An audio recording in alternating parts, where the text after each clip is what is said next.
morning. I'm back in my little portal of ink art place for a moment, and I wanted to make this video, I guess, because it has the potential to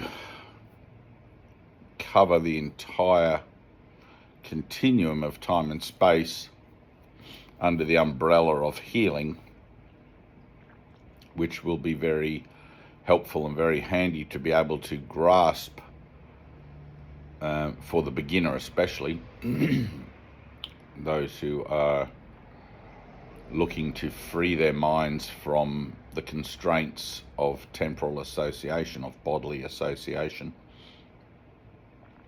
and return their way of seeing and thinking to a more heavenly perspective. So, if you're reading the book, A Course in Miracles, and doing the lessons, which hopefully you are, if you're watching these videos and you're not, then you're probably not getting the full benefit out of these videos, and you wouldn't even realize that until you start to get the benefit, because being an act of faith, you don't reap the reward of faith until you actually participate in the act, in the leap, let's say. So when I tell you that doing the workbook lessons and reading the book and watching these videos and talking to other people and whatever regarding your salvation is all helpful, and the more you can get into it, the more you're going to get out of it, you have to take that on faith. However, one of the things that you can sort of look at from a point of being reasonable, you don't need faith, to begin, of course, are the principles, or are the concepts that embody the principles in the Course, which you then apply to your thinking, to your life, in order to bring about changes to your own conscious perception of yourself and the world. And any shift in consciousness is a total shift. You may think it's a small shift, you may think it's barely perceptible at times. You might think to yourself one morning, I feel a bit different today. And I had somebody say to me this morning that they were at their doctor's where they're prescribed antidepressants, etc., in order to go off antidepressants, because they've been doing the course and they feel like they want to go off them now. They feel confident, and the doctor even said to her, there's something different about you. You've changed, something shifted, or whatever he said.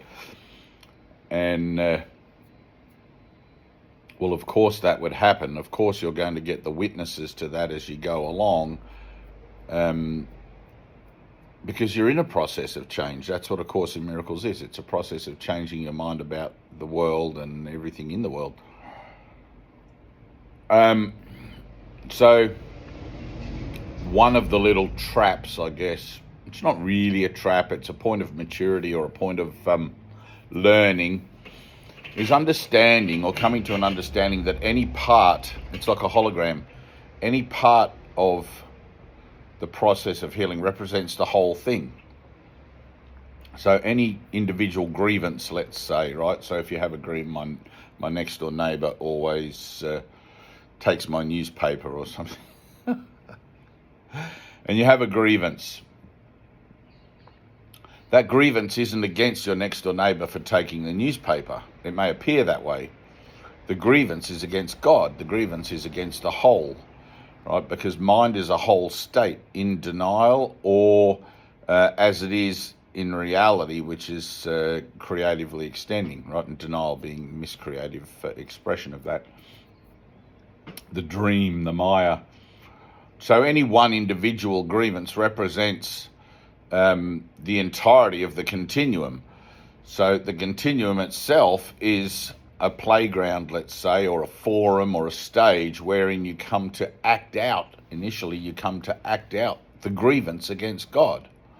And it shows up in many different ways and shapes and forms, seemingly as catalysts to provoke you into a response that will show you that you are a grievous thing. You're a judgmental, arrogant, like all of this sort of stuff. And because it's dualistic, the whole state is dualistic, you can include all the good things you like about yourself in there as well. It doesn't matter. It still comes under the auspices of the grievance, under the annex of the grievance. Time and space itself is a grievance. The body is the symbol of the grievance. The body is the symbol of denial, representing initially the autonomy, or the belief in autonomy, and the belief in separation from source. And then when you realize that that doesn't really work out for you and you begin a spiritual path, the purpose attributed to the mind then transfers automatically to the body, since body and mind are one. And you begin to notice changes in your mental state as you do the workbook lessons and participate to your full potential, and also in your physical state, because the body is a construct of the mind. And your body then becomes a serviceable kind of utility in the hands of the Holy Spirit. And you sort of just kind of forget about it. It's like this morning, it's kind of funny, I got out of the shower where I'm staying at the moment, and it's a funny little roadhouse kind of hotel, and next to a pub which is closed down, and there's a tiny little bathroom mirror, and I caught sight of myself in the mirror, my reflection in the mirror, and I went, oh yeah, that's me. It took a second, like there was this recognition that I had to associate the physical body with the who I actually am as mind. And there was a moment, it was funny, might have even been a bit of a shock.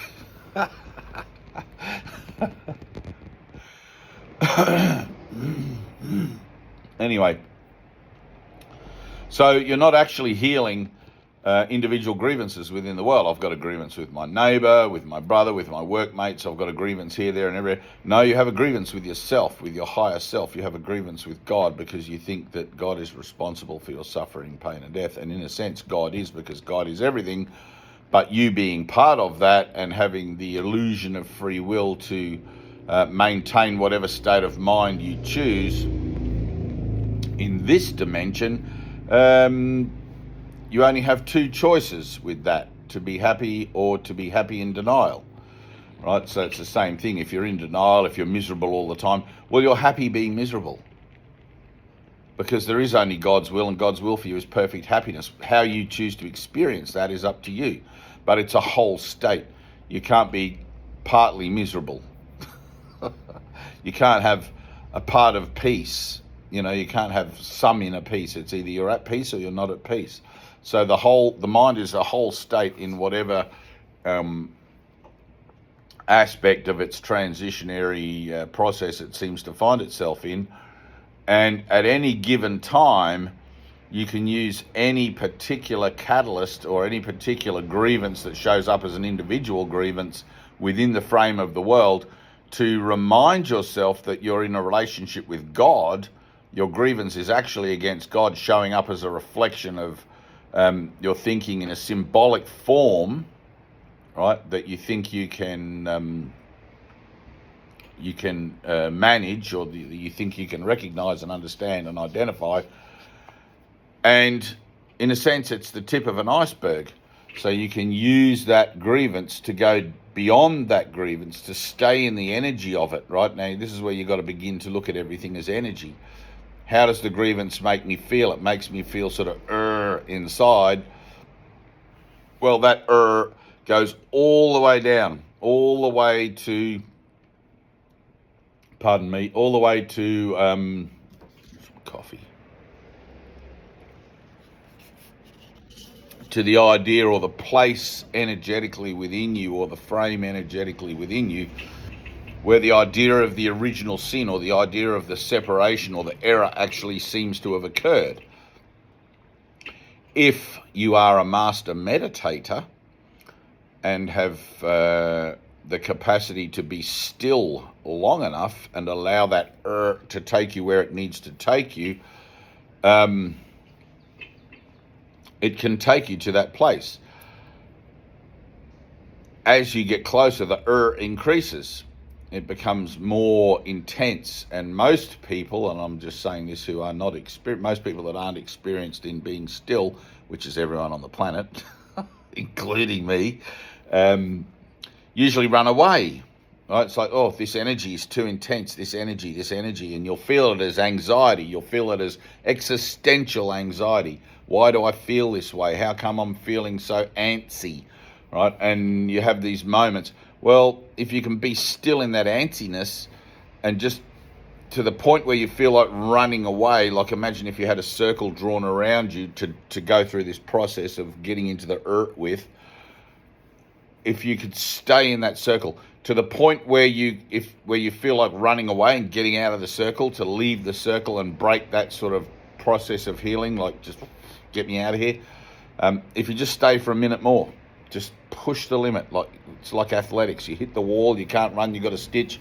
Just keep going. Hit the wall and keep going. Just run through it and run out that stitch. That's how you get through it. And mentally, emotionally, existential anxiety is the same thing.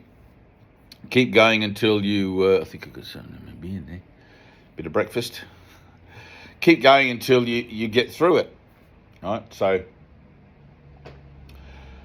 when you get through it, I mean, and the whole process, you're sitting in that circle offering it to the Holy Spirit. Father, help me with this. Right? Holy Spirit, take this from me. I'm going here. I'm going to, I need you to look at it with me, to go down here with me.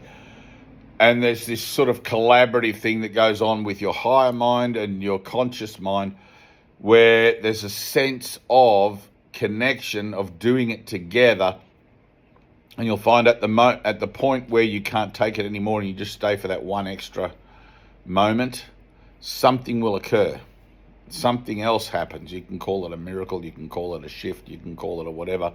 Something else occurs, and you'll find that you enter into the moment of release, which can look like laughter, crying, screaming, vomiting, coughing, anything. It can look like anything, but you'll know it. It'll be like, what the hell's happening to me? It'll be slightly out of the ordinary, and it always is. But I guess the point I'm trying to make in this video is don't confuse or don't make the mistake of thinking that an individual grievance with a person or situation or thing that you're looking at stops there, right? The nature of forgiveness is such that, yes, that individual relationship will in fact be healed. It will change, it will shift, because as your mind shifts, it changes, since it's simply only a product of your mind. But use it to its full potential. It's like it's significant. It's indicating the entire state of your sense of self.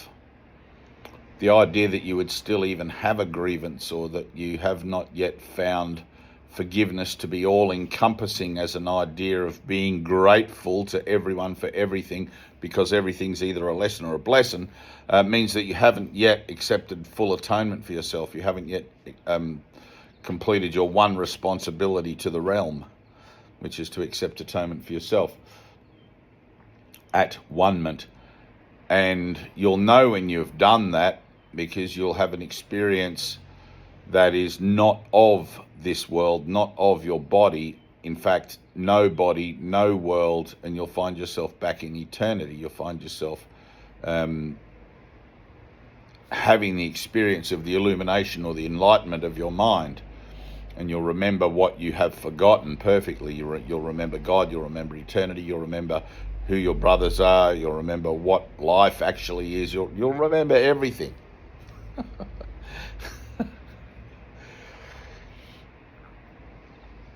And then maybe you'll come back here and help me make videos and do whatever. I mean, I don't know, whatever it takes, it's like just that state of mind is doing what it takes. But in the interests of, I've come to offer you life, and life more fully. The more fully part is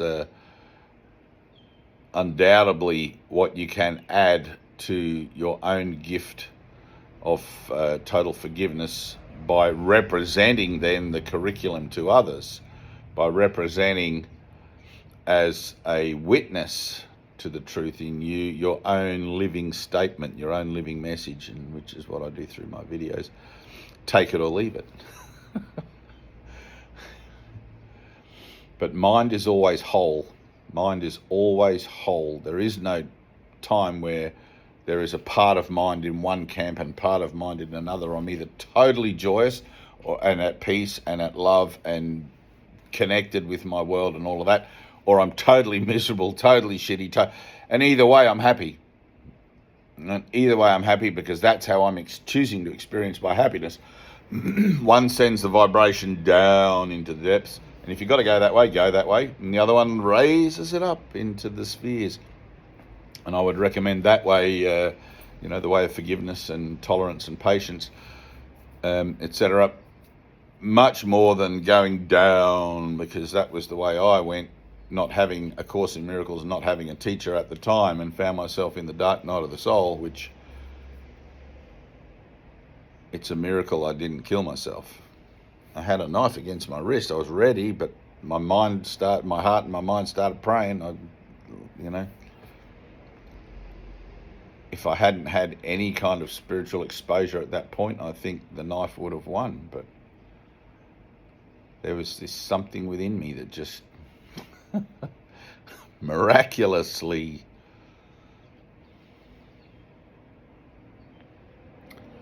Anyway, we've got Zoom meeting on again this week on my Sunday because I'm away doing a bit of work. I call this work. It's not really work. It's fun. It's just doing my thing. On Sunday, it'll be at 1 o'clock my time. Tyna is going to put up a post. She'll probably put a link to everything down below in this video. And it would be really cool to see you guys joining in. I know sometimes, the current sort of stats on these videos is like 300 to 500 people looking at any given time, watching the videos, probably only watching the first few minutes and then turning me off, I don't know. But some of you guys I know watched the whole thing, and I'm very grateful for that. Ideas are increased by sharing, and I hope that my ideas are helpful and therefore worthy of being shared. But the more you can involve yourself in different stuff, like the Zoom meetings I try to be a bit confronting. Right, this is the stuff I do in my videos here. Maybe it is confronting to you, I don't know, but this is, to me, my videos are more just general statement, general declaration. But when we do our Zoom meetings, they tend to take the form quite often of sort of holding oneself to account and to pushing the envelope a bit, like to really like looking at what's going on in the individual mind and coming together in that idea of healing, coming together in that idea of, all right, let's make a new choice. So, and that'll be fun if you're really into it. Like if you're really into it, it'll be fun, but don't forget it's a journey into fear. It's not a journey away from fear. It's a journey into it. We're looking at our blocks. We're looking at our triggers. We're looking at our judgments. We're taking responsibility for the things that upset us, right? We're not blaming others anymore. That old game of you said something and I'm offended, or you did something and I'm hurt, and all of that. We're accepting responsibility now, right? So it's like, oh, I see, I'm the dreamer of my dream. Everywhere I go, I'm the common denominator. Everything's either happening to, for, or around me. And I'm the one manifesting these situations, people, and events that I can then point the finger at, blame, persecute, and ridicule, rather than take responsibility for my own power as a divine, creative, co-creating entity, manifesting, albeit in a miscreative way, or reacting to it in a miscreative way, but as a divine entity nonetheless. And that's going to be something that's really going to spook you when you start to realize the divinity of your nature and the true power that's associated with that divinity to manifest an entire world, You brought the whole world with you when you came, and you take the whole world with you when you go by being responsible for it in its entirety, including the vessel and the avatar that you seem to be experiencing it within. Body, mind, spirit, the whole thing is one relationship. Doesn't matter what happens, but the quicker you get to the nuts and bolts of understanding and learning healing, the more you can be about healing the old fabric of the dream in your mind, because and rightly so, because if you look out there into the world, man, it can be tragic. You can be here today, gone tomorrow, and don't muck about with metaphysics. Like, get in, learn, get it done, and find yourself in that sort of peaceful place on the other side of what you thought was possible, allowing for your mind to be miraculous in that transitional process, miracle-minded. So, all right, I love you guys. Just a quickie, and please subscribe, please like. Tina always likes it when I say these things, because ideas are increased by sharing. We're not particularly worried about money, although the channel now is monetized through advertising or something. I hope those ads aren't particularly boring. I hope there's something that's interesting. I have never watched one of my videos back to see if there are ads in it. Actually, I couldn't do that because I have a subscription to YouTube. Maybe you can tell me about it. But what else? We do have enough money now for the books we're printing, so we're just waiting back for a quote from India. We're going to go with this guy in India to get them done, who we used for the sparkly books for the Borderland Foundation some while ago, a couple of years back.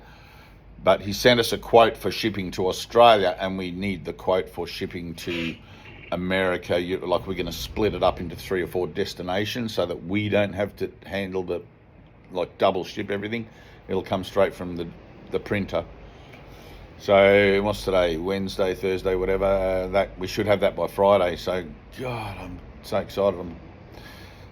New books, yay! I've still got like a dozen left of the old ones. That's all I got left. A dozen. They're sitting up there on the counter. I put them out for anyone that might want to come in. All right, peace.